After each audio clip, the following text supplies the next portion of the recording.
I just noticed that the flower buds opened and it's blooming. Hi guys, welcome back to 17 square meters garden. Today is gonna be another one of those garden with me days.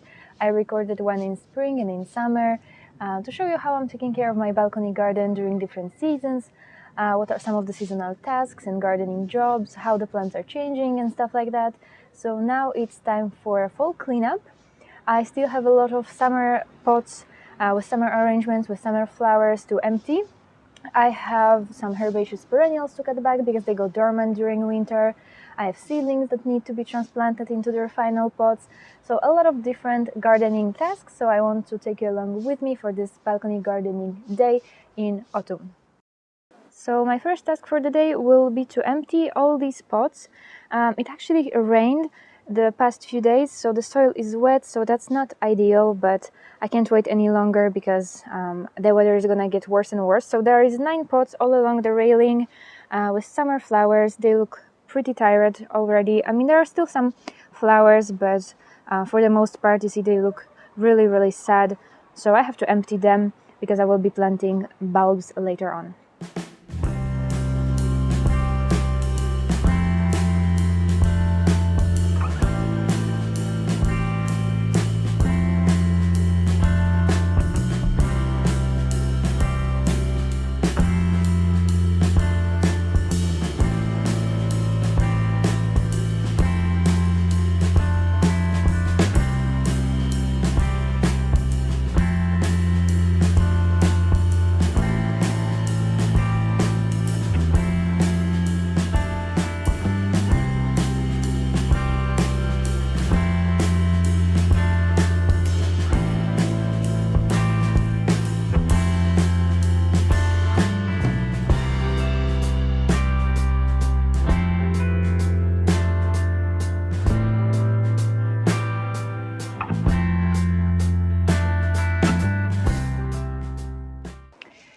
Okay, so it's done. It actually went quicker than I expected because most of those plants, they had so many roots that I was able to remove like big chunks of soil, so it went really quick and really clean.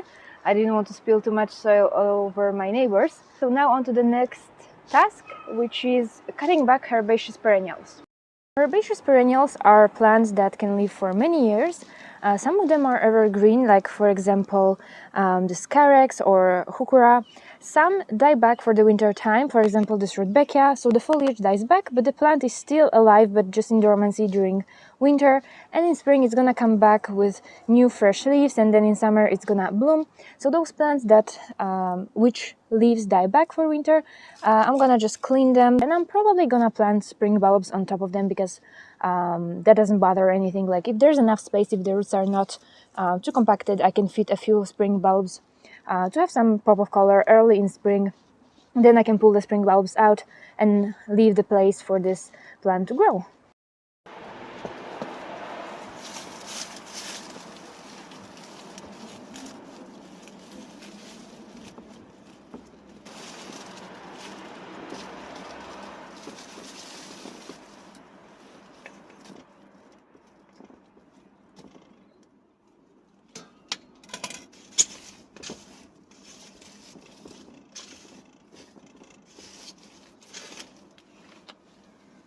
Another example here is Alcamilla mollis, also just cutting back the leaves.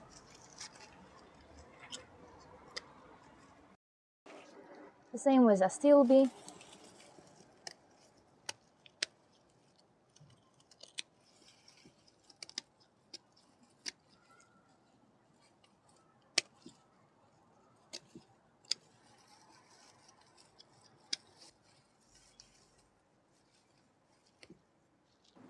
Here is a variegated Brunera, and some of my hostas, the blue one and the green one, they will also have to be cut back, but because they still look pretty decent, I'm gonna keep their foliage until it dies back naturally.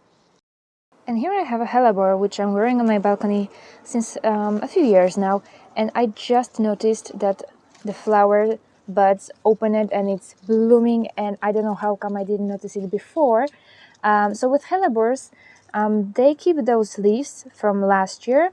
They are growing new fresh leaves, as you can see. the current season, but because they are evergreen, these leaves are the leaves that the plant produced last year. So you can cut them back, you can remove them to see the blooms better, because as you can see, the blooms are kind of hidden inside of all of those leaves. That's why I haven't seen them. So I'm gonna remove a bunch of those old leaves, not all of them, but just enough so that we can see the blooms better.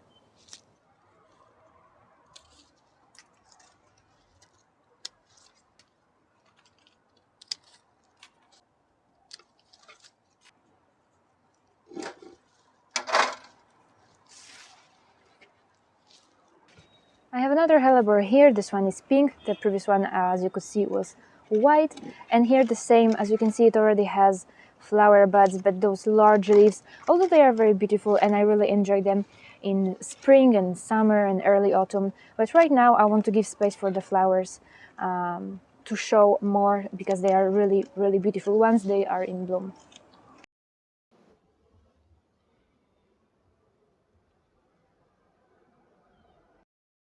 I'm also going to remove this begonia. So begonias are not frost hardy, so you have to either treat them as seasonal plants or you can save the tubers. I'm not going to save this tuber because I didn't really like this one. It was the begonia angelique. I expected it to be a little bit different, and I don't think I will grow any tubers begonias next year, because I think they look a little bit too exotic, and that's not anymore the vibe, let's say, that I'm going for on my balcony. But nevertheless, I mean, it's a cute plant. But yeah, I'm not saving the tubers this year. If you wanted to keep your begonia tubers, you will first cut down on watering your plant, and then you will gently try to break the stem. Not necessarily what I did right now, because me, as I said, I'm not keeping the plant, but you will gently try to break the stem. If the stem breaks off easily, then you dig out your tubers, you clean them off a bit, and then you lay them on a tray with potting mix or with sand, and you keep it just slightly moist over winter. You don't want the tuber to completely dry out. And obviously you store them indoors in frost-free conditions. It was also time for me to take care of my caladiums. I had to put them into dormancy, so I cut off the leaves, I dug out the tubers. I decided to cut off the roots. I know some people say that you shouldn't, it can cause the tubers to rot, but I decided to clean them completely. I cut off the leaves, cut off the roots, and then I'm gonna let them in the air for about a week to dry out. And once they are completely dry, I'm gonna clean them so that there's no soil left on them, and I'm gonna store them in a paper bag filled with wood shavings. Okay guys, and the last task for today is to plant these gorgeous foxgloves. I grew them from seeds. I do have a tutorial if you are interested in growing them yourself as well. They are biennial plants, so you sow them 1 year, they only grow leaves, and then they flower the next year. So it's best to sow them sometime in summer, and then in autumn, once they are about this size, you transplant them to their final location, whether that be in your garden or in a pot. One thing to keep in mind is that they are fairly small now, and they are gonna overwinter like this. Frost shouldn't damage them, but even if they get some frost damage or the leaves get, they start to look ugly, in spring they are gonna push new fresh leaves, so that's nothing to worry about. They are very winter hardy, and as I mentioned, one thing to keep in mind is that the leaves are gonna get larger. So if you plant them in the garden, definitely keep at least 30 centimeters space in between two plants. Don't overcrowd them, because then the leaves of one plant are gonna grow on top of another plant. That's not gonna look pretty, and that also can, attract pests and diseases. And if you plant them in pots, 30 centimeters pot in diameter minimum, and plant only one plant per pot, and then you can enjoy beautiful blooms in spring. Bees absolutely love them. They are really tall. They grow up to 1.2 meters tall, so they provide a lovely vertical accent without taking too much of a floor space. So I'm really excited. I grow them every year. So now I'm gonna plant them into their final pots. Okay, they are all planted. For now, I'm just gonna group them together because I still don't know where I'm gonna place them. And one thing that I forgot to mention is that I planted them in a loam-based potting mix. So that's a potting mix that contains garden soil. It holds on to more nutrients. It has better water retention. So yeah, it's more suitable for mature plants, for trees, shrubs, and herbaceous perennials. Okay guys, I hope that you enjoyed this balcony garden maintenance day. Thank you for watching, and I'll see you again in the next video. Bye!